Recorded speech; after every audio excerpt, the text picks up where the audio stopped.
Ok, bueno, no sé cómo estemos de tiempo, cuánto tiempo tenemos, pero en todo No, caso adelante nomás, quiero... tenemos tiempo, así Tienes que mucho tiempo, Ya, Elizabeth. gracias, Pauli. sí, Ya, somos perfecto. Bueno, todo tampoco la oídos. quiero hacer muy larga. Gracias. Les voy a hablar sobre la erradicación de vertebrados invasivos en el Parque Nacional Galápagos. Recordemos que para ecosistemas insulares, las principales amenazas son específicamente las especies introducidas.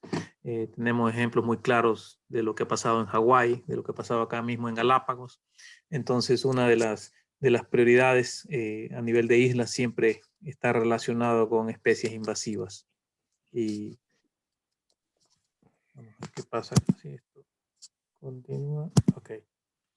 Bueno, para ubicarnos en el mapa, estamos situados al oeste del Ecuador continental, a unos 1000 kilómetros de distancia o 600 millas básicamente, eh, un poco más cerca que Rapa Nui y un poco más lejos que Juan Fernández, situados en la confluencia de grandes corrientes oceánicas, alta diversidad de condiciones, alta productividad a causa del afloramiento, sobre todo por temas de las corrientes. En la plataforma, más o menos 200 metros, actúa como un enorme agregador natural de peces y un criadero de peces, básicamente el archipiélago. Gran variabilidad climática en el tiempo, sobre todo cuando tenemos años de niño, y todo esto nos da como resultado un alto nivel de endemismo, tanto en tierra como en el mar, una alta importancia de biodiversidad y una alta productividad pesquera también.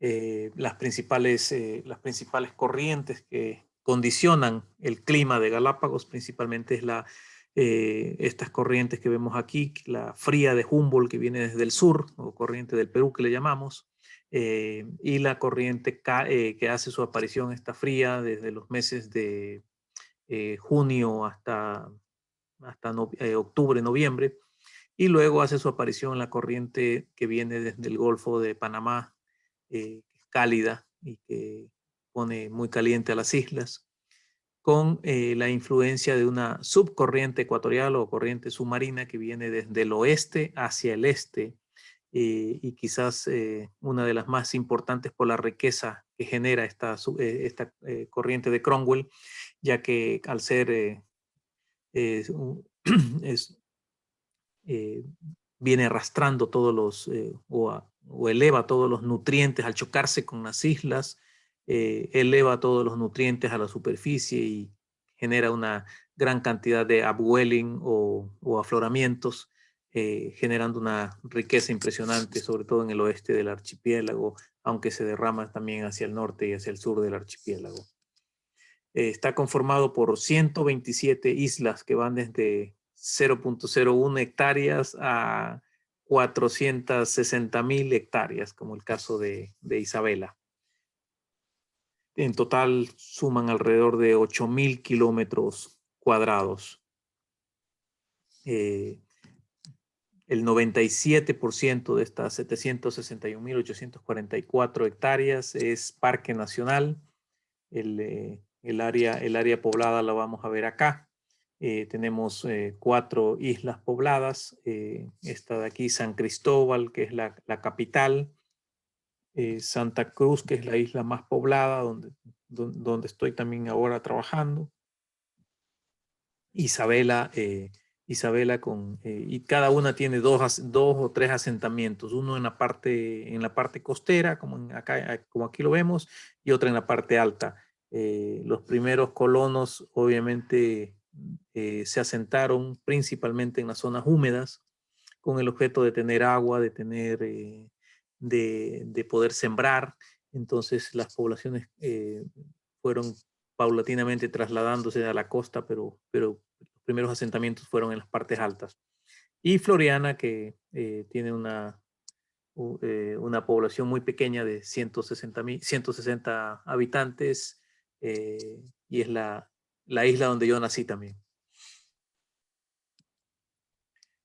¿Por qué decimos que Galápagos es único? Bueno, básicamente por la presencia de especies endémicas y muy llamativas, como los pinzones de Darwin o como las tortugas gigantes, especies que no hay en ningún otro lugar del planeta con el grado de endemismo que tenemos acá.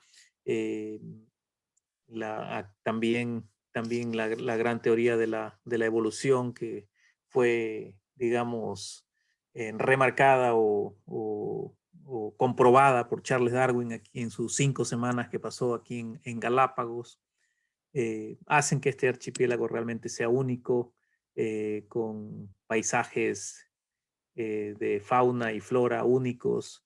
Este es el albatros, por ejemplo, que es para esta especie que tenemos aquí es endémica, solamente se encuentra en la isla española.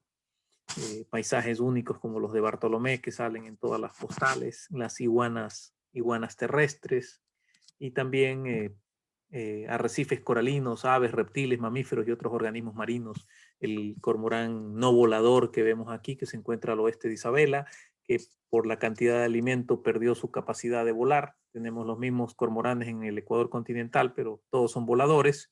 Y los de acá apenas tienen atrofiadas sus alas y apenas pueden moverlas, pero son muy ágiles buceando. Las iguanas marinas, que también son otro espectáculo, eh, en su aspecto negro y de Godzilla, pero son endémicas también y únicas. Una de las principales gestiones o las principales gestiones que hace el Parque Nacional Galápagos tienen que ver con la parte ambiental en la población local, el control y vigilancia en el área marina y en el área terrestre, el manejo turístico, investigación y monitoreo ecológico, manejo participativo, educación y comunicación ambiental. eh, Obviamente el tema de las especies introducidas es un tema clave, así como la restauración ecológica. Basados en este tema es que voy a enfocarme directamente en el tema de erradicación. El proyecto Isabela, como le denominamos en su momento, fue un esfuerzo biinstitucional entre la Fundación Charles Darwin y el Parque Nacional Galápagos. La Fundación Charles Darwin es una organización no gubernamental que fue creada bajo estatutos belgas, pero bajo patrocinio de la UNESCO en el año 59, precisamente para venir a ayudar los esfuerzos de conservación del gobierno ecuatoriano, y ha sido una organización muy importante en las islas que ha permitido generar suficiente investigación para que las instituciones del Estado, como el mismo Parque Nacional Galápagos y otras, tomen medidas de manejo, de conservación basadas en ciencia. Entonces fue así que se realizó un proyecto biinstitucional por el tamaño, por lo que significaba el proyecto Isabela. El proyecto Isabela básicamente estaba destinado a la erradicación de cabras y asnos en esta isla, en Isabela. Pero también teníamos en la isla Santiago, que es una isla bastante grande también, teníamos cerdos, asnos y cabras. Y al norte teníamos en la isla Pinta también unos remanentes de cabras. Entonces, cuando se concibió el proyecto, eh, no llegaban los fondos, entonces con fondos del Parque Nacional y de otras instituciones, decidimos actuar inmediatamente en estas islas como Santiago, como Pinta, eh, para avanzar y también entrenar al personal hacia un proyecto mucho más grande. La erradicación de cerdos, básicamente el Parque Nacional Galápagos, el Servicio de Parques, inició este trabajo en la década de los años 70 con el apoyo de la Fundación Darwin. Tenía su brazo operativo, que era la Estación Científica Charles Darwin. Esta isla de Santiago, aquí vemos la mayor cobertura vegetal, muy con muchas montañas. La última fase se dio desde el año 97 hasta el 2000, ya ejecutada como parte del proyecto Isabela, y se cazó los últimos 328 cerdos que quedaban en la isla. Durante toda la campaña se eliminaron 18.000 cerdos aquí en Santiago. Los impactos que teníamos de estos cerdos era impresionante porque nos dañaban los nidos en las zonas de anidación de las tortugas marinas. No, hay muchas aves que anidan en las partes altas de las islas, incluso un ave marina que es endémica, el petrel de Galápagos, muy parecido a lo que conocen ustedes como la fardela en Juan Fernández. eh, y básicamente estaba muy afectada la población, en un declive total por que los cerdos se las comían y dañaban los nidos, ¿no? Entonces los impactos que sufrió esta isla por los cerdos fue muy importante, pero había que erradicar primero. eh, Habría que erradicar primero los cerdos, porque si erradicabas las cabras, la vegetación crecía y se volvía muy complicado erradicar los cerdos después. Los sistemas que se utilizaron básicamente fueron sistemas de información geográfica, el uso de warfarín, que es un tipo de veneno, y, y obviamente perros entrenados, cazadores entrenados, y todo el sistema de radiotelemetría, todo el sistema de sistemas de información geográfica. Eh, los perros fue un proceso muy interesante que usamos en el Parque Nacional Galápagos con apoyo de nuestros guardaparques. Viajaron a Nueva Zelanda para entrenarse y vimos también la calidad de perros que no teníamos acá en Galápagos. Entonces hicimos una importación de perros. Construimos una perrera grande en el Parque Nacional Galápagos, y en esa perrera hicimos el cruce de perros de Nueva Zelanda con perros locales hasta ir mejorando y tener una raza muy cazadora, muy efectiva, que fue la que sirvió para todos estos proyectos. Eh, pues aquí podemos ver cómo se hacía el monitoreo de cada sitio, de cada espacio, y cómo a través del helicóptero se hacían todos los trazados para poder recorrer toda la isla y tener cubierta toda la isla, así como los recorridos que hacían los cazadores desde tierra. Eh, obviamente que en todo proceso de erradicación, los últimos individuos son los que demandan el mayor esfuerzo económico y el mayor esfuerzo de tiempo y, de, y, de, y del personal, ¿no? Entonces aquí podemos ver cómo con los últimos individuos, cómo el esfuerzo de los guardaparques se incrementaba. Este ya es el último viaje celebrando en el año 2001, celebrando que habían dado por erradicados totalmente los cerdos en Santiago. Eh, aquí vemos el volcán Alcedo, es el que estamos viendo aquí, que está subrayado, y este es el que este era un sitio de visita antes muy importante. Los cruceros turísticos llegaban acá a Isabela y hacían el viaje de casi 7 horas de caminata hasta la parte alta del volcán, y por la concentración de tortugas que existían en la parte alta del volcán. Y poco a poco esto se fue destruyendo, precisamente por el impacto de las cabras. Entonces eh, como Parque Nacional cerramos el sitio de visita hasta buscar una solución con el tema de cabras. Eh, los, para el año 2004, estamos hablando de que chivos o cabras, nosotros le decimos chivos, pero son a estas cabras, ya en el mundo se han erradicado en 103 islas. ahí en Hawái, por ejemplo, aquí en Isabela, Santiago y Galápagos. Y estamos hablando de islas de en el caso de Isabela, de 457.000 hectáreas o 4.000 kilómetros, básicamente un poco más de 4.000 kilómetros cuadrados de superficie. Es un poco más que el 50% de toda la superficie del archipiélago.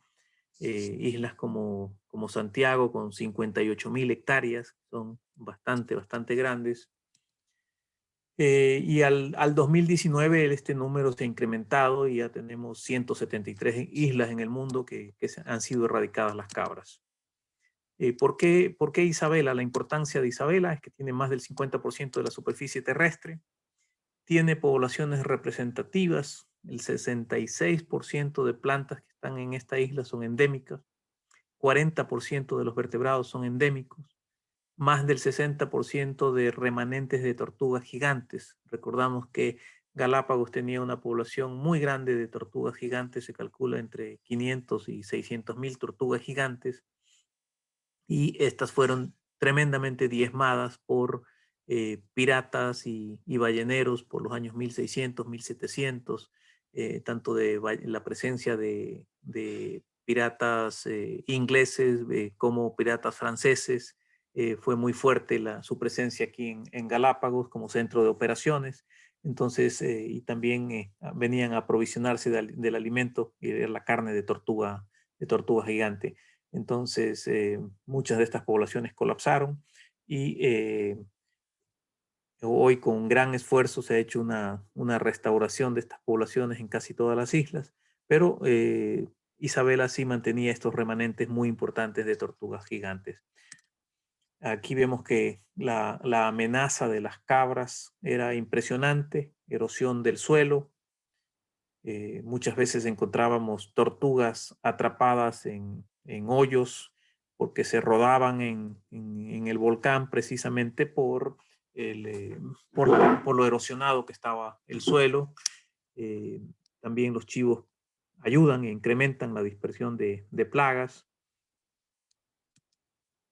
Aquí podemos ver, por ejemplo, hacíamos cuadrantes de vegetación para tener algún banco de semillas importante el momento en que se logre remover estos animales, y vemos cómo el cuadrante, la vegetación crecía y estaba de ese tamaño versus que al lado era un desierto por efecto de las cabras.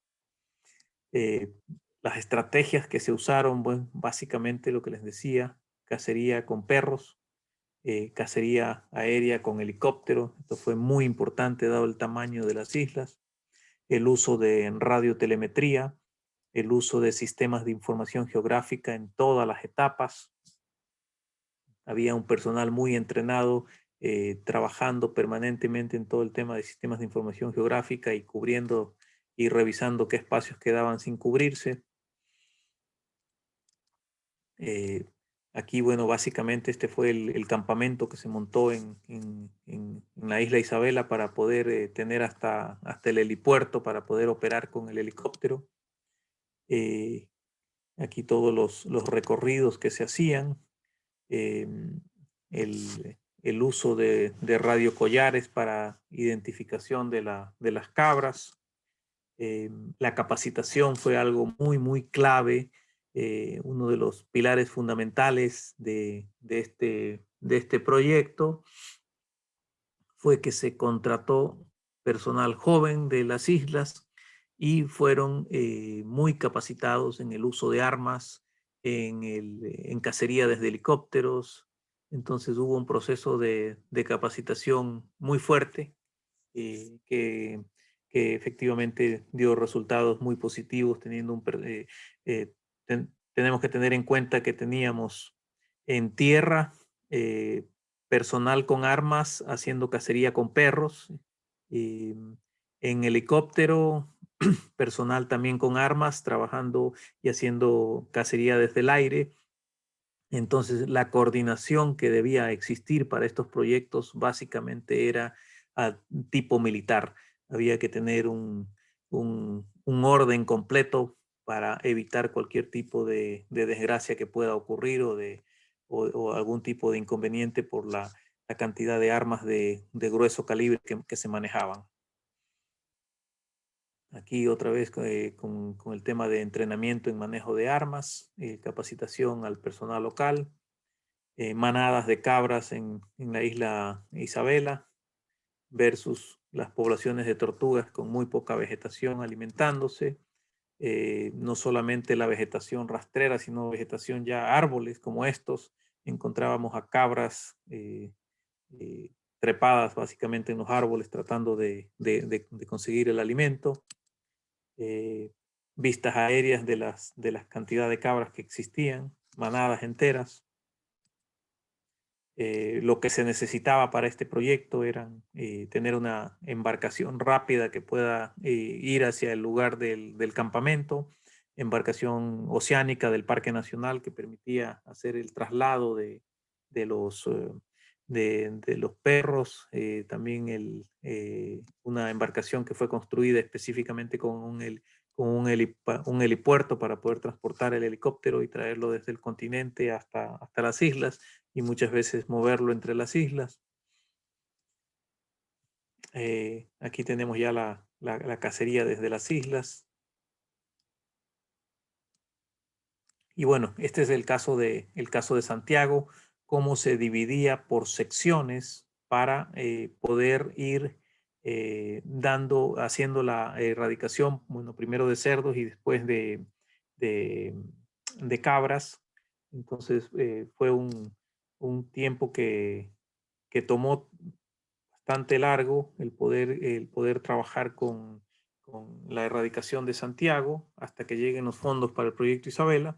Y uno de los programas estrellas fue precisamente el programa de lo que le llamamos nosotros el chivo Judas, que no es otra cosa que los chivos, su comportamiento son gregarios, por lo tanto era necesario, ellos necesitan buscar las manadas, agruparse, y cuando hay muy poca, y cuando ya se ha hecho el grueso de la erradicación, para encontrar los últimos individuos, lo que hacíamos es precisamente usar estos chivos, estas cabras que se les colocaba un radio collar para tenerlos identificados donde se encontraban, y ellos se encargaban de encontrar al resto de individuos. Había que en el caso de las hembras dar por terminado el embarazo, hacer esterilización, terapia hormonal también en hembras para que para que atraigan más rápido a los machos. Y estos son todas las horas de recorrido que se hicieron y cómo se logró cubrir el 100% de la isla para poder trabajar completamente en la erradicación. Aquí están los puntos de donde se colocaban principalmente los chivos Judas. En resumen, Santiago nos tomó 4.5 años para eliminar las cabras y a nivel de cabras tenemos también los costos económicos. Esto básicamente nos costó casi $80 por cabra, un total de 5.8 millones el trabajo en Santiago y un $99 por hectárea, más o menos es lo que costaría el trabajo, la inversión que se hizo aquí en Santiago. Bueno, aquí sí, básicamente lo que les estaba comentando, ¿no? En Isabela, para que ustedes vean, esto era el año 70, 1970, cuando no habían muy pocas cabras que habían sido introducidas, pero se introdujeron principalmente en el sur del archipiélago, en el centro poblado, y había geológicamente una división que parecía que nunca iban a cruzar las cabras de sur a norte, lo que le llamamos el istmo de Perry, y este istmo de Perry básicamente un flujo de lava enorme. Sin embargo, las cabras lograron cruzar y establecerse en el norte de Isabela. Entonces, después de 20 años, estas eran las consecuencias que teníamos de los impactos de las cabras. Ustedes pueden ahí comparar cómo teníamos la vegetación en el 70 versus el 90, son los mismos sitios. Aquí el campamento que tuvimos que montar para poder hacer toda la operación. Igualmente en Isabela se usó todo el tema de sistemas de información geográfica. Ya estamos hablando de una isla muy, muy grande, donde jamás en ninguna isla se había logrado erradicación de cabras en un tamaño así, pero fue necesario hacer todo un recorrido tomando en cuenta que aquí estamos hablando de varios volcanes, el volcán Wolf que está más al norte, el volcán Darwin que está un poco al medio y el volcán Alcedo que concentraba la mayor cantidad de cabras. Sí, aquí básicamente los recorridos.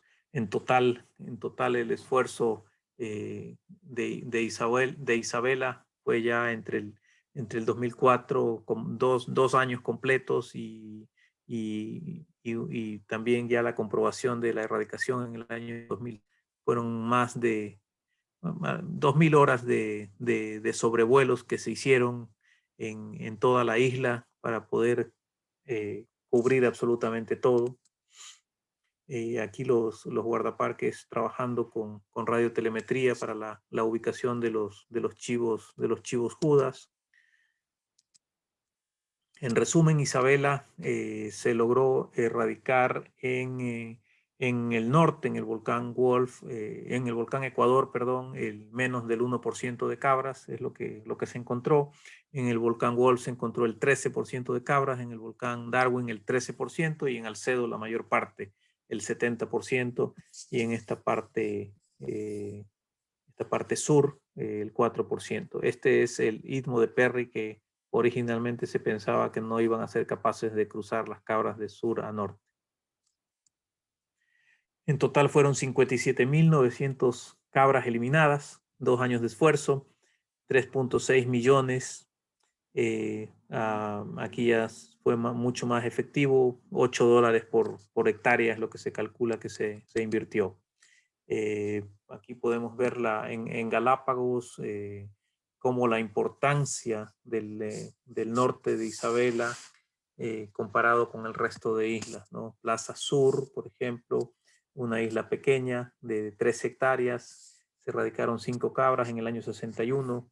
En Española, que es donde se encuentra la población más importante de albatros, de 6.000 hectáreas, se erradicaron más de 3.000 en el 78. Y así, todas estas islas, Santiago e Isabela son las más grandes y las más importantes donde se ha hecho erradicación. Pues en Santiago con más de 57.000 hectáreas, el número de cabras que se eliminaron fueron 85.000 en el año 2006.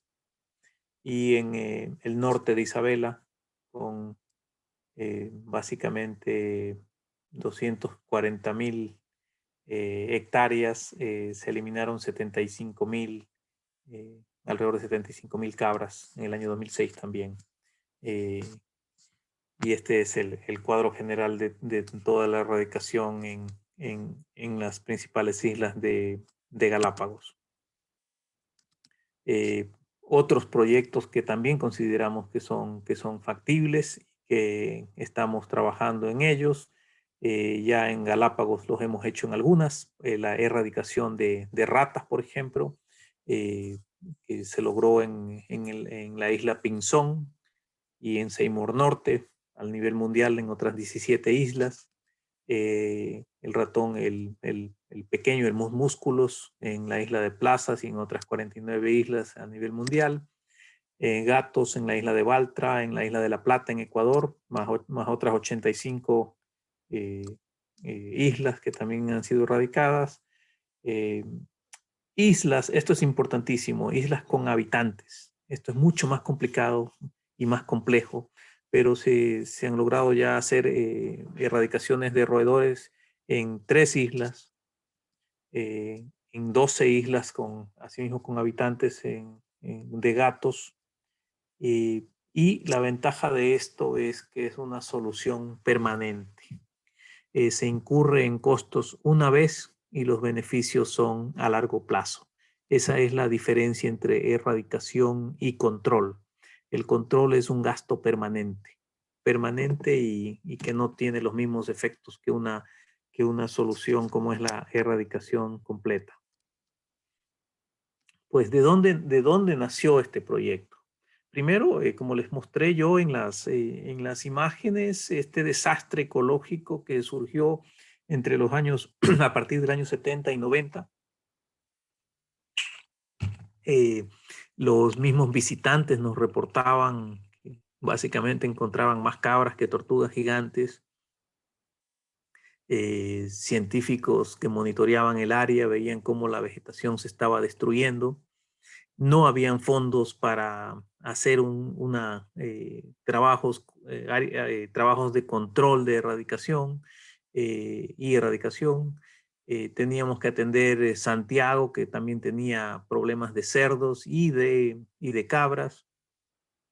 Entonces había muchos frentes y Isabela, que era la más grande, pues a veces enviábamos grupos de guardaparques, 10, 12 guardaparques a hacer control y cada día mataban 1,500 cabras, pero terminaba el viaje y después había que buscar fondos para el siguiente. Entonces esto se convirtió en una frustración de las autoridades y también de los conservacionistas. ¿Qué decidimos hacer? Decidimos, eh, con unos pequeños fondos, conseguir eh, interesar a especialistas internacionales que nos vengan a ayudar para decirnos qué es lo que podíamos hacer. Es así que trajimos expertos de Nueva Zelanda, de Australia, de Estados Unidos, y entre la Fundación Charles Darwin y el Parque Nacional Galápagos, hicimos un gran taller de expertos. Logramos reunir alrededor de 17 expertos y vimos que como parque nacional, que teníamos en ese momento fondos limitados, todas las limitaciones de una entidad de gobierno, etcétera, etcétera, eh, que además está sujeto a cambios políticos, entonces lo mejor era tener un convenio interinstitucional entre el Parque Nacional Galápagos y la Fundación Charles Darwin para lanzar un proyecto biinstitucional, y este proyecto biinstitucional básicamente eh, tenía que trabajar en una propuesta que vaya a una solución definitiva. Y las recomendaciones de estos expertos fueron básicamente que no podíamos hacerlo a través de cacerías, eh, hasta cacerías deportivas habíamos intentado y era un desastre, un completo fracaso. Entonces, las recomendaciones de estos expertos es que por el tamaño tenía que hacerse una cacería aérea con helicópteros, cosa que era para nosotros todavía muy novedosa y impensable por los costos que eso pensábamos iba a significar. Y por otro lado, el tema de tener gran cantidad de perros debidamente entrenados que puedan ayudarnos en este proceso, así como personal del parque debidamente capacitado. A raíz de este taller de expertos se trabajó ya en el diseño del proyecto y trabajamos también en el aseguramiento del financiamiento necesario. Ya con el proyecto sabíamos los costos, eh, y también partiendo y arrancando de que el criterio para este proyecto era la erradicación total, no el control. Entonces, bajo esos parámetros trabajamos y habíamos levantado eh, fondos pequeños para poder sostener todo este inicio de este arranque del proyecto, pero teníamos que buscar fondos más grandes para poder hacer el trabajo completo. Es así que el Estado ecuatoriano, a través de las Star Allocation, de los fondos que el GEF entrega para cada país, eh, destinó una cantidad importante, alrededor de 18 millones de dólares, para poder generar este proyecto, y trabajamos con una agencia ejecutora, que fue la agencia implementadora, perdón, que fue el PNUD, y, y con la Fundación Charles Darwin ejecutando ciertas partes. Entonces, armamos el proyecto GEF. Ustedes saben el tiempo que toma en armar el PIF, el PRODOC, y todos los pasos que exige el GEF. Entonces, esto tomó más tiempo del necesario, y muchas veces al interior del mismo secretariado del GEF hay oposición para este tipo de proyectos, pero finalmente logramos convencer al gobierno y al GEF que era necesario, y armamos este proyecto, que fue uno de los más exitosos.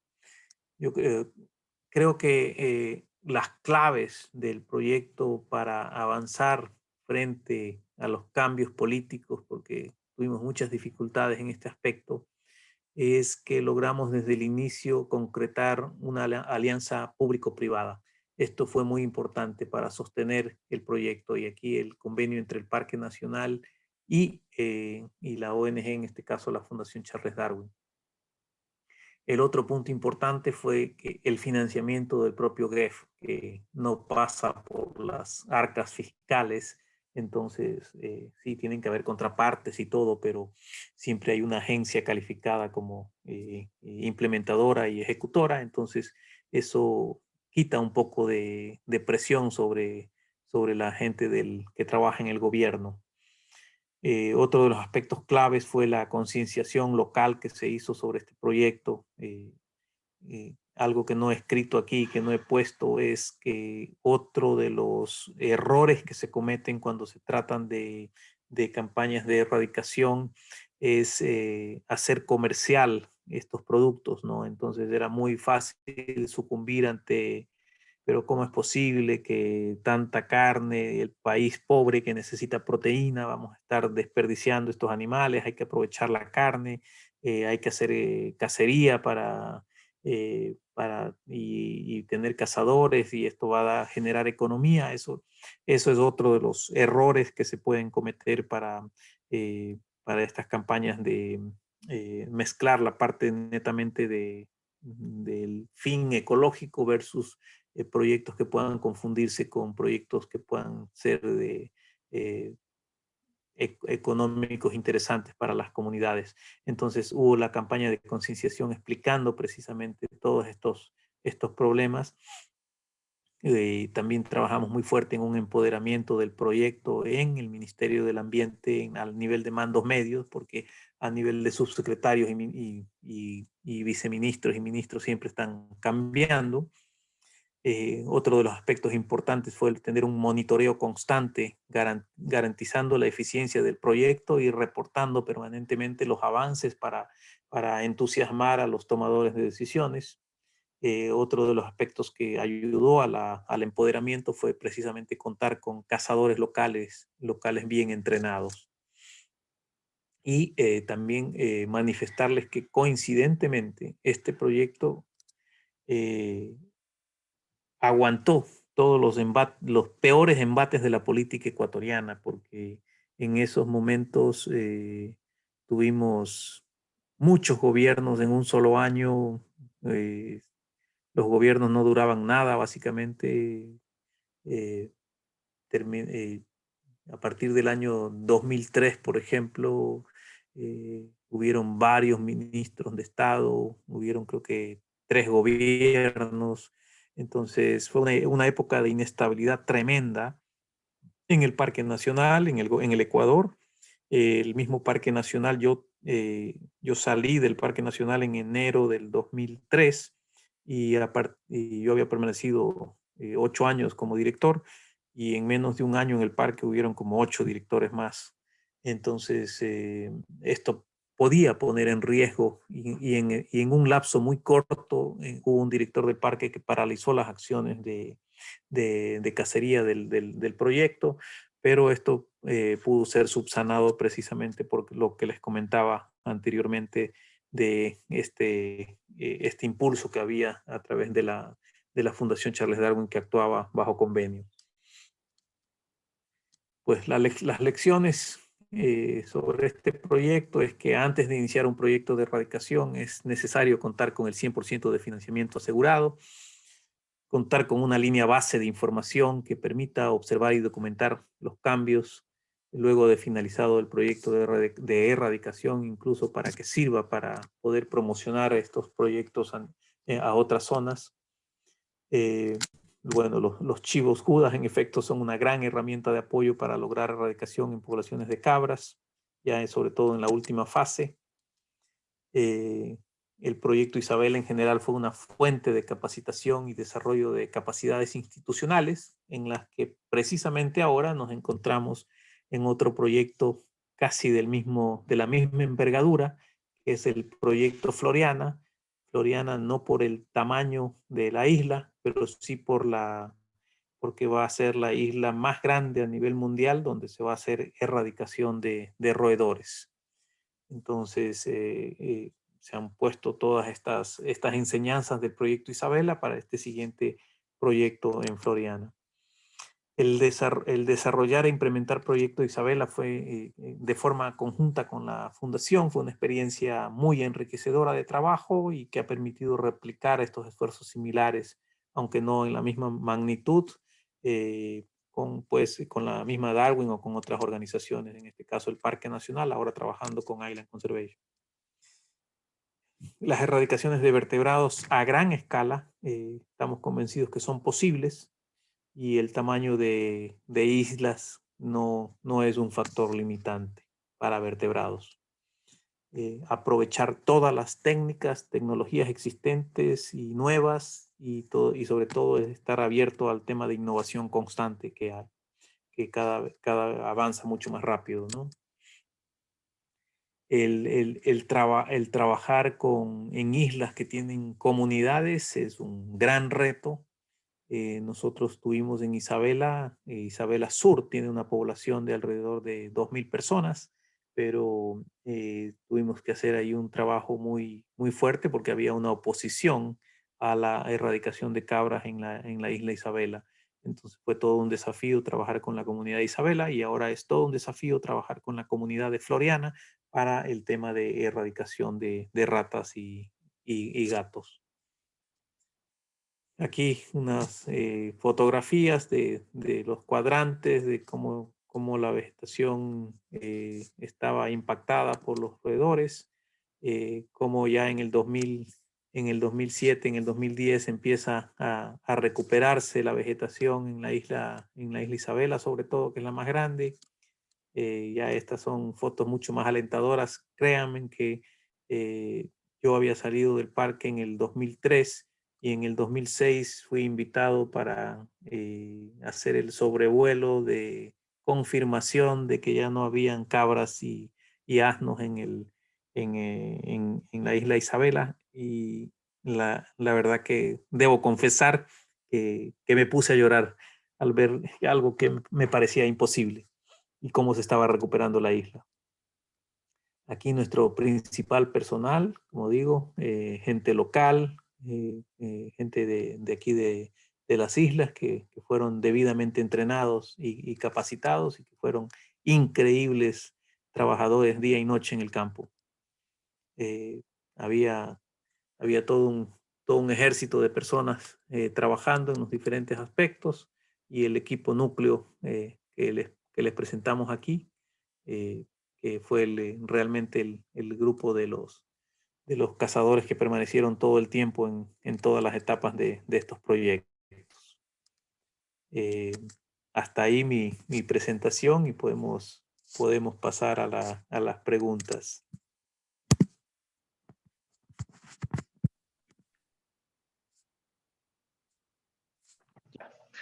Muchas gracias, Eliezer. Súper entretenida la presentación, sobre todo la parte del entrenamiento de los cazadores. Y sobre todo el tema de los sistemas de información geográfica, que tú mencionaste, lo mencionaste bastantes veces en tu presentación. Pero antes de hacerte una pregunta, de mi parte, voy a abrir voy a dar la palabra para que alguien de los que están acá presentes, si tiene alguna pregunta. Por ahí Reinaldo Avilés del Ministerio hizo un comentario. No sé si querrá dar más detalles. Él menciona en el chat que usando drones tal vez podría abaratarse los costos importantemente. No sé si Reinaldo quiere dar más detalles de eso. Y luego le doy la palabra a Sí, Alejandro. quería preguntar si efectivamente lo que estoy pensando es eso, tal vez equiparlos con detectores infrarrojos, cámaras infrarrojas. Estoy pensando no en drones de estos que parecen aviones, sino que más bien de los que parecen helicópteros. Y también quería preguntar si se podría realizar un trabajo similar en Juan Fernández, porque me pareció por la fotografía que es bien distinto el lugar donde se alojan las cabras en Juan Fernández en términos de que están en un lugar más bien selvático, mucho más arbóreo de lo que se veía acá. Esas dos cosas. Bueno, un poco, primero quisiera contestarte lo de Juan Fernández. Hemos hecho bastantes estudios en la isla de Selkirk, eh, y la idea en el proyecto que tenemos ahí en Island Conservation precisamente es la erradicación de ratas en Selkirk y aquí sí, control de cabras, porque nuestro proyecto original era erradicar cabras y ratas, pero ustedes saben, a pesar de que es Parque Nacional Selkirk, tuvimos una oposición total de la población y casi se pone en peligro todo el proyecto. Tuvimos que hacer varios viajes en conjunto con CONAF y a Robinson y discutir con los pescadores que pasan 8 meses en Selkirk y llegar a acuerdos, y el acuerdo fue finalmente que íbamos a disminuir al máximo la población de cabras para poder hacer la erradicación de ratas, pero no se iba a erradicar las cabras, al menos por ahora, ¿no? Ese fue el acuerdo que se logró entre CONAF y los habitantes de Selkirk. Pero sí, están los estudios y todas las posibilidades para hacer un trabajo completo de erradicación. Si es que esa fuese la decisión política, en Selkirk no habría ningún inconveniente también. En cuanto a muy buena tu pregunta sobre los drones, son muy eficientes. Son muy eficientes y ahora la tecnología de drones se ha desarrollado muchísimo a tal punto que ya pueden soportar, creo que hasta 2 quintales en el caso de ratas, ¿no? Necesitamos dispersar el pellet con el anticoagulante, entonces básicamente pueden llevar hasta 2 quintales y se les coloca una tolva que va girando, igual que en un helicóptero, y esta tolva va girando y va dispersando el veneno y puede ser mucho más preciso incluso que un mismo helicóptero.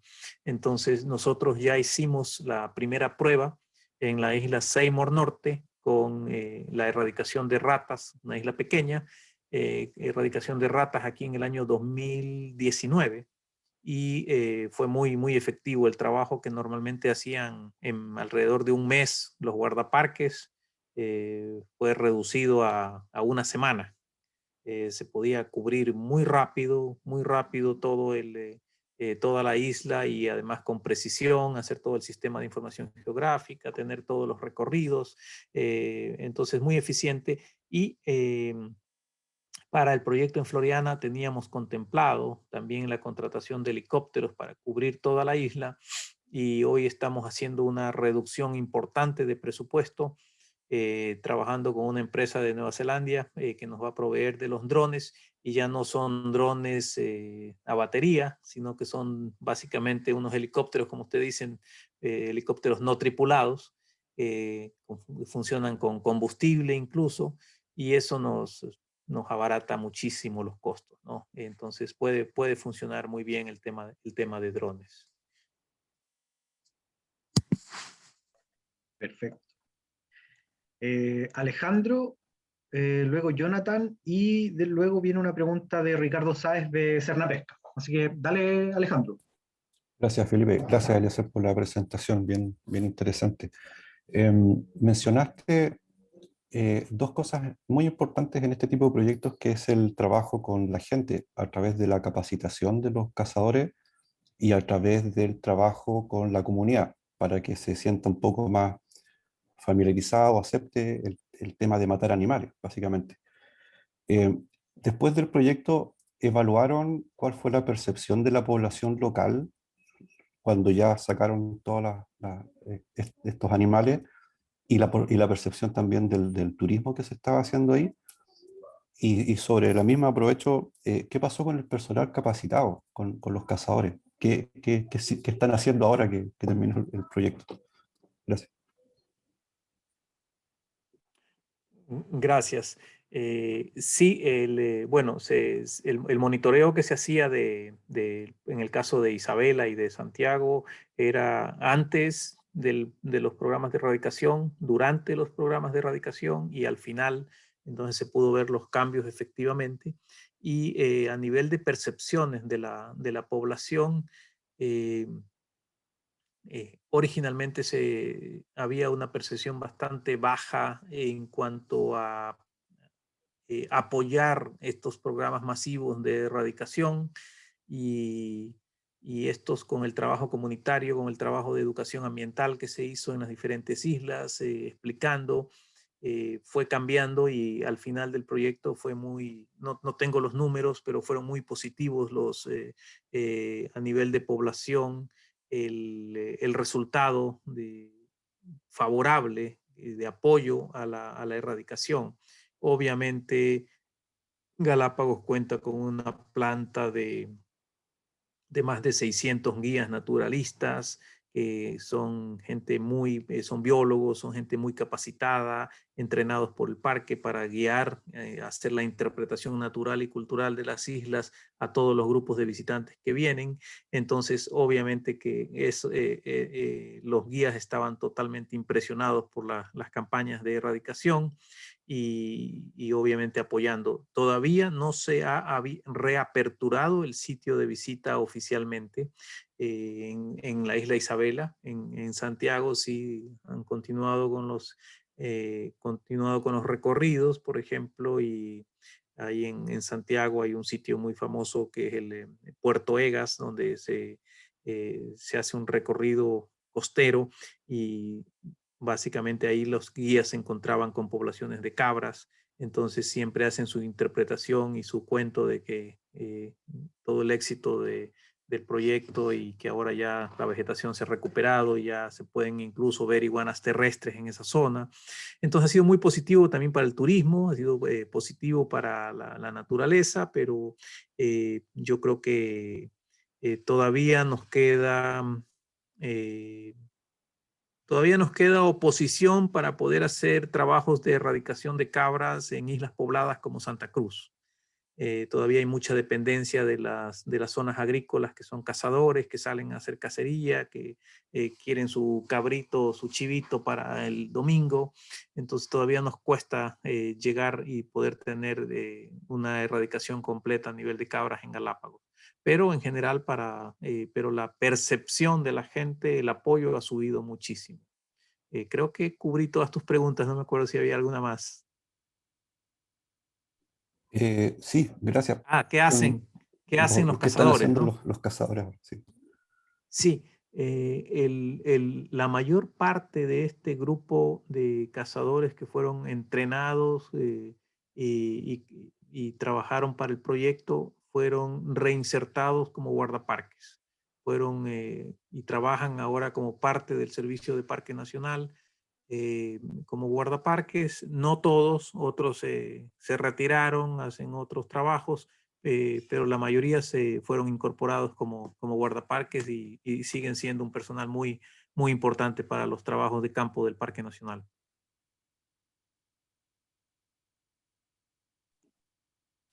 Gracias. Jonathan, dale. ¿Qué tal, Eliezer? Primero, felicitaciones por la presentación, muy claro todo y gran trabajo. Imagino toda la gente que está detrás, bastante importante ese grupo. Mi consulta ya más o menos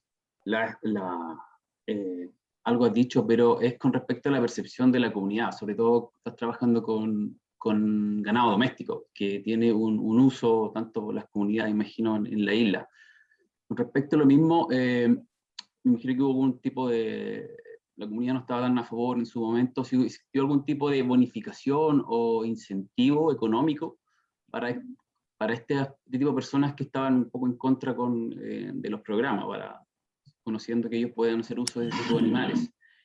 Y en lo mismo, si quedó algún remanente de estas especies que corren el riesgo de nuevo ser de vida libre en estas islas que trabajaron ustedes. No se compensó económicamente a nadie porque en estas zonas en las que se actuó no había población. Básicamente eran poblaciones eran pescadores artesanales que iban hacia las costas de Isabela o de Santiago a hacer cacería y sacar sus cabras. Y esto era, bueno, es un territorio netamente del Parque Nacional Galápagos. Se lo manejó desde ese punto de vista, el área protegida, no deben haber especies introducidas, y la campaña fue en ese sentido. Sí hubo algunos pescadores que todavía reclaman y que se opusieron, pero el hecho de que no se hizo erradicación, por ejemplo, en San Cristóbal o en Santa Cruz, que son islas con habitantes, donde pueden seguir sacando sus cabras, eso como que bajó bastante la tensión y no hubo necesidad de hacer algún tipo de compensación económica. Gracias. Y no quedó ningún remanente porque el tema fue erradicación. Entonces no quedó ni una sola cabra en Isabela Norte y eso se monitorea todavía y sigue sin cabras, al igual que Santiago. Como son islas, es un poquito más fácil, ¿no? Entonces se eliminaron todos los individuos y no hay posibilidad de que regresen otra vez. Bien. Eliezer, hay una pregunta en el chat de Ricardo Sáez, de Serna Pesca. A lo mejor si quiere dar más detalles después. La pregunta dice, ¿cuáles fueron los actores clave en esta erradicación, a tu juicio? Yo creo que los actores claves definitivamente fueron el personal técnico del Parque Nacional Galápagos, que actuó de una forma súper profesional, y el personal técnico de la Fundación Charles Darwin. Creo que por ahí fue la clave para la ejecución del proyecto. Teníamos un director de la Fundación Charles Darwin, un inglés muy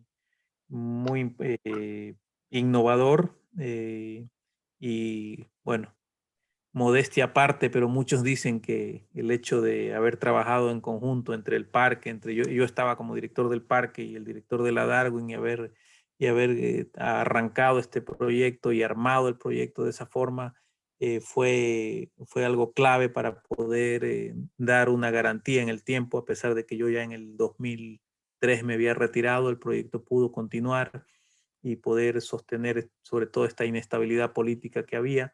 Entonces, pero yo creo que el personal clave obviamente es ese personal de guardaparques que tuvieron que abandonar sus familias, tuvieron que permanecer en campamentos, tuvieron que, para movilizarse a otra isla, tener un régimen de alimentación diferente, porque si usted ingiere frutas, por ejemplo, como las moras o cosas así, y va a otra isla, va trasladando especies invasivas. Entonces también de plantas sobre todo, ¿no? Entonces al defecar, entonces todo, había poca verdura, poca legumbre y alimentación básicamente diferente.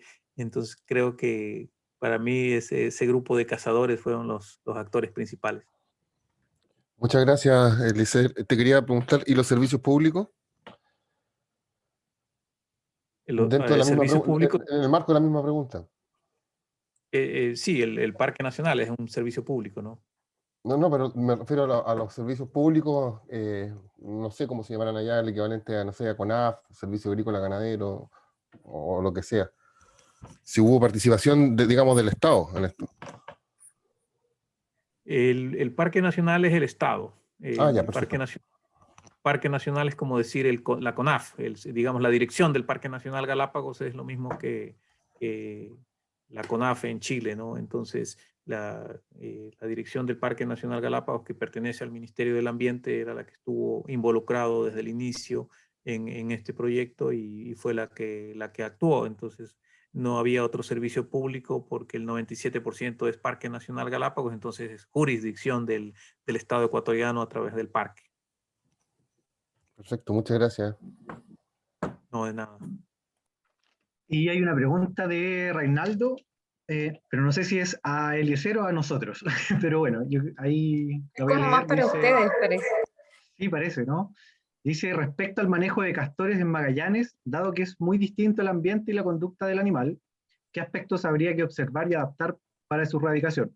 Yo creo que si tú, Eliezer, conoces el tema del castor acá en Magallanes, si no lo conoces, podemos hacer una breve charla, pero si lo conoces, tal vez podrías dar desde tu criterio qué aspectos podríamos considerar.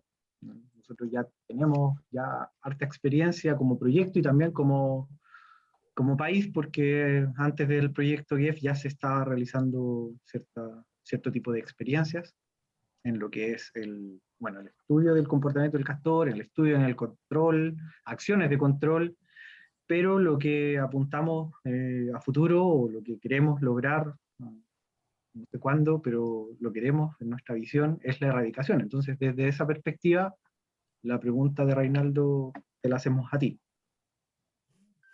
Estuve en el año 2016 en Puerto William, al sur, y pude ver los efectos de los castores. Y creo que es un gran problema que existe en la región. Y yo creo que lo fundamental será tener una línea base bien clara de tanto del comportamiento como de su dispersión y sus áreas. Y yo creo que ya debemos avanzar un poquito. No sé cómo estén los temas legales en Chile, pero el tema de biocontrol, control genético, yo creo que para este tipo de poblaciones haría mucho más fácil el poder conseguir los resultados, ¿no? Porque es posible hacerlo. Creo que hay muchos expertos que han trabajado en esto. Tenemos un experto en Island Conservation que también hizo un análisis de los castores ahí en el sur.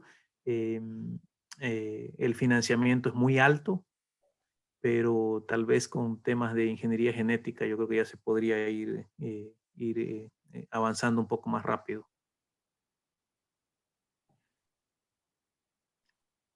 Reinaldo, ¿quieres detallar un poco más o...?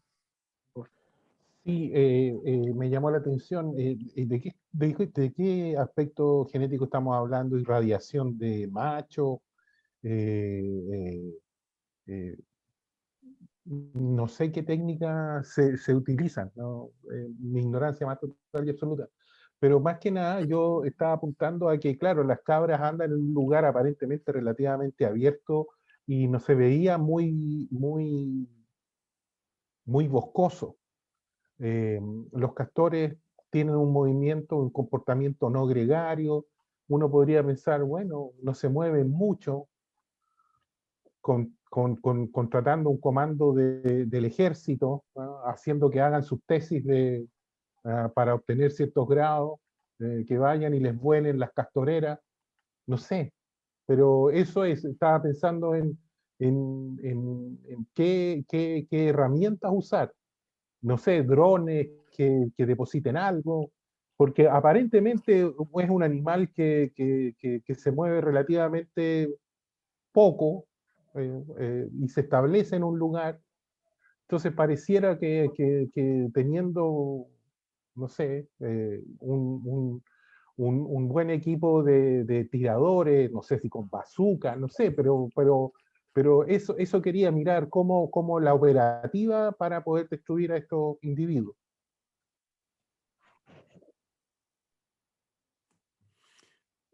Yo creo que al inicio por las cantidades que me han dicho existen, el entrenamiento de cazadores y de trampas va a ser fundamental. Y después será necesario, yo creo que el uso de drones con cierto tipo de venenos que deberán ser probados y aprobados para poder usarse, y sobre todo analizando el impacto que pueda haber hacia otras especies, es fundamental. Pero yo creo que hay toda una gama de opciones que se pueden optar, siempre y cuando haya alguna posibilidad de asegurar un financiamiento grande para poder intervenir, ¿no? Porque el financiamiento va a ser lo más importante.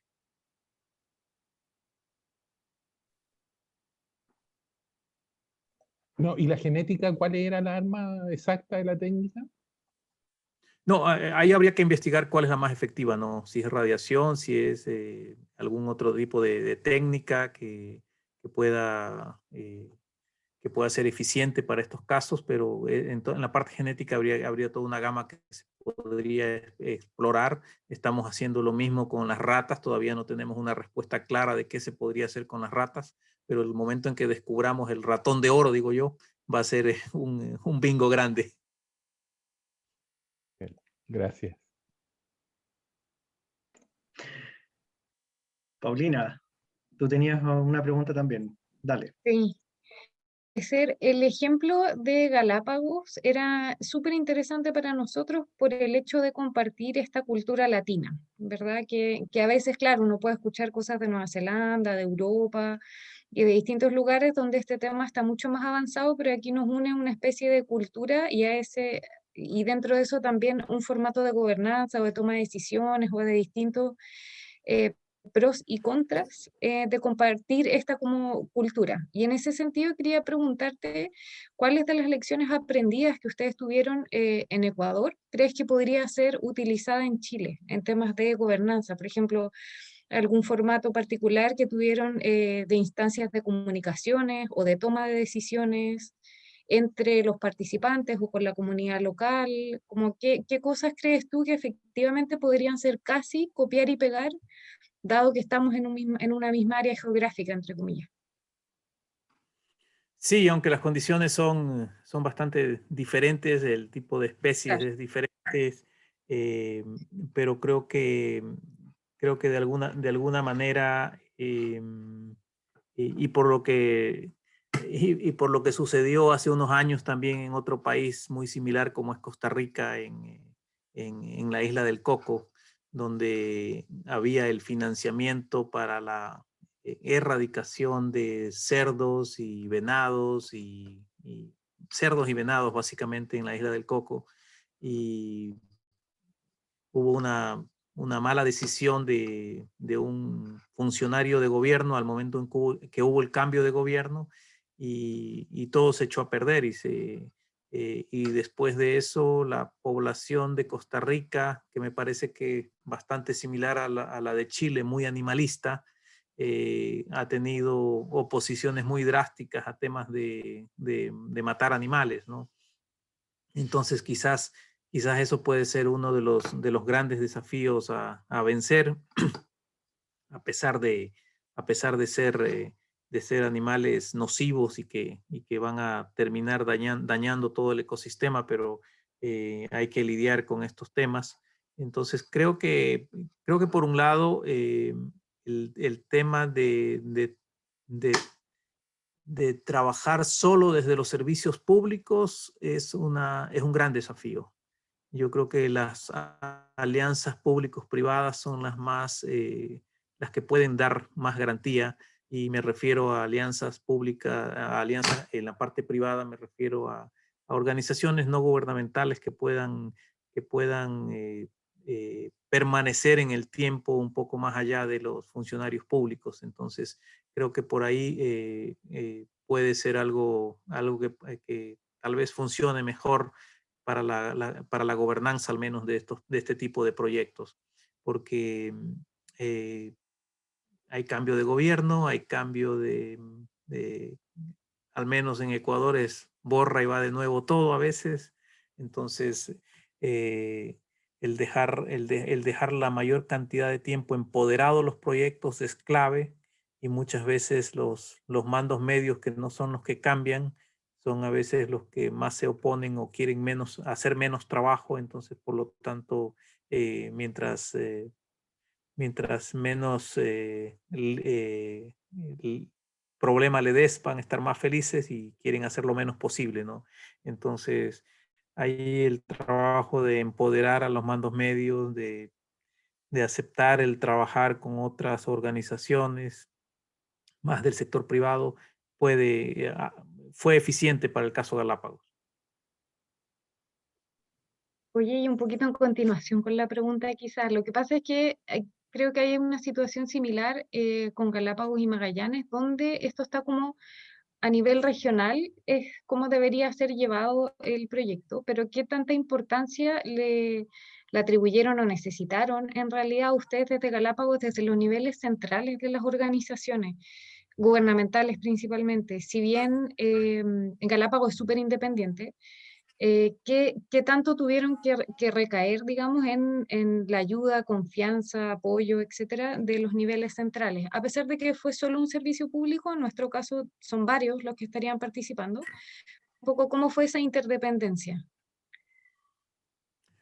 Bueno, debo confesarles que mi mayor enemigo mientras fui director del Parque Nacional Galápagos era precisamente mis jefes, ¿no? De la gente de planta central del Ministerio del Ambiente en Quito. No entendían nada de lo que hacíamos y querían tomar decisiones desde Quito. Entonces era súper complicado, y fue un trabajo bastante grande, con ayuda de organizaciones no gubernamentales, etcétera, de hacer un acercamiento, de convencer a la gente del ministerio, de facilitar las cosas, porque muchas veces, a veces lo más fácil es decir no, o entorpecer, o no responder y dejar ahí sin hacer nada, ¿no? Entonces, ese fue uno de los cuellos de botella más fuertes, ¿no? Por un lado, el dar paso a un financiamiento grande que venía del GEF, que podía ser usado para otras áreas en el país. Fue ya una decisión del más alto nivel, del propio ministro, pero a nivel de mandos medios hay una serie de acciones que hay que trabajarlas, y que se requieren la confianza de esos mandos medios, ¿no? Entonces, ahí fue un cuello de botella importante, Pauli, y créeme que muchas veces pasa por esos lados las principales decisiones. Gracias, Eliezer.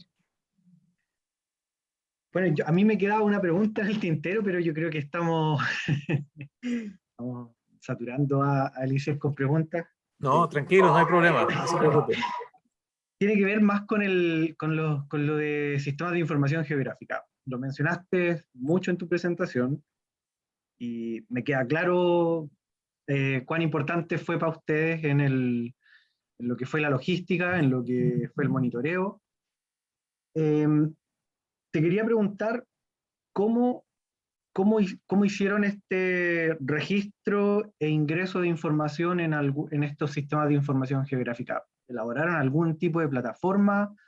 ¿Prepararon aplicaciones para que la comunidad en general participara dentro del monitoreo? ¿Cómo lo hicieron en ese sentido? ¿O lo diseñaron solamente para la logística, en lo que eran los guardaparques o los cazadores?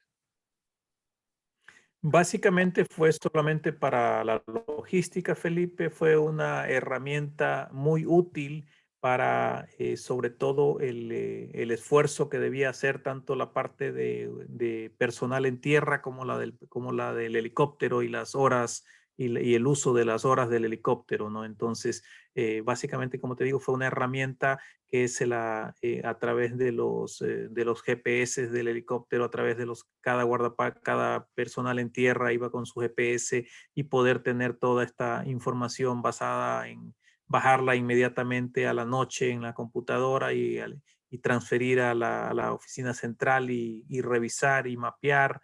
Entonces fue todo excepcionalmente útil para poder optimizar los recursos y para poder garantizar que cubríamos todas las zonas. No. Bien. Oye, Eliezer, si no hay otra pregunta, comentario, ¿no? En el chat tampoco. Sí, Yo tengo la última, Eliezer. quería más bien, Perdón. quería más bien preguntarles en Magallanes, ¿en qué área están pensando en tema de erradicación de castores? El área es la región, en realidad, pero sabemos que por recursos, por la geografía, por la extensión de la región, es bastante difícil, digamos, casi imposible pensar en una erradicación total, digamos, del área. Y en ese sentido hemos estado trabajando en lo que es el plan de gestión, porque esa es una de las brechas a abordar en el proyecto IEF, preparar un plan de gestión, un plan de gobernanza obviamente también acompañado al plan de gestión, y en ese sentido establecer áreas prioritarias de lo que sería erradicación y o control priorizado. Por ejemplo, lo que a nosotros nos interesa en la escala regional es que el castor no siga avanzando hacia el norte por el continente, que ya sabemos que ya está. Por lo tanto, creemos que es prioritario hacer una erradicación local, o sea, ¿sí? Local en lo que es la parte continental, en la península de Brunswick, y mantener el control priorizado en zonas que consideramos claves de invasión del castor hacia el continente, es decir, desde la isla de Tierra del Fuego hacia distintas partes del continente. Sabemos que hay una isla que está entre Isla de Tierra del Fuego y el continente, que es Isla Dawson, que es un puente de castores de un lado hacia el otro. Por lo tanto, el control priorizado debería hacerse también ahí, el monitoreo y la vigilancia activa, es decir, si se encuentra castor, hay que cazarlo. Y luego ir enfocándose en Tierra del Fuego de a poco, en la medida, obviamente, que los recursos se vayan alcanzando, porque tú mencionaste en tu presentación que para iniciar un plan de erradicación hay que tener el 100% del financiamiento, y claramente es cierto, ¿no? Pero muchas veces ese financiamiento no está o tarda en estar, y mientras tanto lo peor que podemos hacer es no hacer nada. Entonces, es por eso que hemos ido haciendo o diseñando este plan de gestión en etapas y con distintos criterios de priorización. Así lo estamos elaborando. Y en Tierra del Fuego, ¿qué es la idea? ¿Hacer algo binacional? La idea es, claro, hay distintas zonas prioritarias en la parte binacional, en cuencas que están compartidas con Argentina. La idea es hacer un trabajo con ellos en conjunto. En el norte de Tierra del Fuego, evitar que los castores crucen hacia el continente, y también hemos hecho un modelo de dispersión de castor que arrojó resultados bastante interesantes, y dentro de esos hay ciertos nodos donde hay una gran, digamos, la mayoría de puntos que hemos encontrado donde se han hecho hallazgos de castor, y esos nodos Algunos tienen conexiones con muchos otros mini nodos, por lo tanto, esos grandes nodos serían prioritarios para poder, si es que se hace campañas de erradicación local, enfocarse en esos nodos que están en Tierra del Fuego, ¿ya? Pero como te decía, la prioridad en lo que es detener el avance del castor hacia el norte. Por eso que el continente aparece como una prioridad regional, entendiendo que hay también prioridades de islas o más locales. Claro. Ujú. Ahora mismo existe un GEF para hacer esta primera fase, entiendo yo, ¿no? Sí, justamente, o sea, es el GEF en el que estamos trabajando. Este GEF lo que busca es sentar las bases de lo que será un plan de gestión de castor, que justamente tiene como productos principales un plan de gobernanza, un plan de gestión, plataformas que permitan la sistematización e ingreso de información, que son básicamente las brechas que se identificaron en el diseño del proyecto, y los programas de comunicación, evaluación del impacto económico, escenarios futuros para la gestión del castor. Y es como preparar toda la batería de información necesaria y obviamente dejar herramientas instaladas como las capacitaciones y este sistema de información y alerta temprana que te comentaba, listos para, por supuesto, que el Estado en algún momento, ojalá una vez que termine el proyecto, es lo que queremos todos, se pueda echar a andar este plan. No, pues excelente. Muchas gracias, ¿no? Y como Island Conservation nos interesa mucho y si es que en algún momento podemos colaborar, nos encantaría poder apoyar estos proyectos. Nos queda una pregunta de Jonathan y con eso cerramos, creo, a no ser que haya otra preguntita en el camino. Una pregunta cortita en realidad, pero está simple, pero cuando usted generó este programa de erradicación, ¿se fijaron una meta a una cierta cantidad de años? Y lo otro, si has participado o tienes experiencia fuera de Galápagos en programas de erradicación en Ecuador continental, considerando que este programa está hecho en un parque nacional, si sabes o cómo se gestiona en otros territorios, que a lo mejor no solamente involucran un área protegida. Eso. Sí, efectivamente, en el tema de la planeación del proyecto se establecieron metas en cuanto al tiempo y también por temas de financiamiento, porque no podías extenderte más allá y trastocabas todo el tema de financiamiento, ¿no? Entonces sí, obviamente que habían metas establecidas para el proyecto y estaban alrededor de los 2 años, como fue el caso de Isabela. Lo otro fue preparativo antes de que llegue el financiamiento para Isabela. Trabajamos también en otra isla pequeña, muy cerca de la costa de Ecuador, pero suficientemente lejos como para evitar el reingreso, en la isla de La Plata, en Ecuador, en un tema de erradicación de gatos. Y he estado apoyando en el 2018 y 2019 a la gente de CONAF para el tema de erradicación en Selkir, más yo en el tema político, y actualmente estoy trabajando muy de cerca con las autoridades y con el Ministerio de Ambiente y Energía de Costa Rica para la erradicación en la isla del Coco. Estamos ya con una primera fase en Cocos por iniciar, porque ya logramos un GEF para Cocos, y de ahí tenemos que ver cómo apalancamos los siguientes fondos para concluir la erradicación mismo, ¿no? Entonces, sí, tengo algo de experiencia fuera de Galápagos también.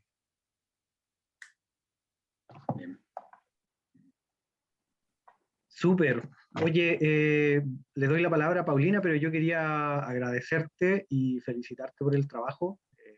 Gran trabajo y nos pone a nosotros, nos motiva, la verdad, que las cosas se pueden hacer. Eso es lo más importante, yo creo. Se puede Seguro lograr. que se puede.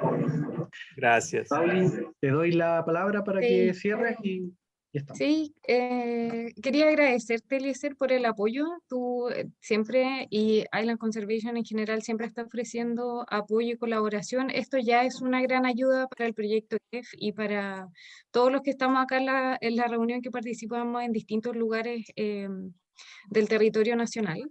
Nos ayuda porque a pesar de que uno se puede leer varios papers e informes de los distintos trabajos y erradicaciones que se han hecho en otros lados, estas instancias son súper valiosas para efectivamente conocer el detalle de eso que no sale en las publicaciones ni en los informes, con quién sí se pudo trabajar, con quién no, etcétera. Entonces, muchas gracias por el ofrecimiento de apoyo, muchas gracias por el apoyo que ya están entregando en este proyecto en particular y en otros.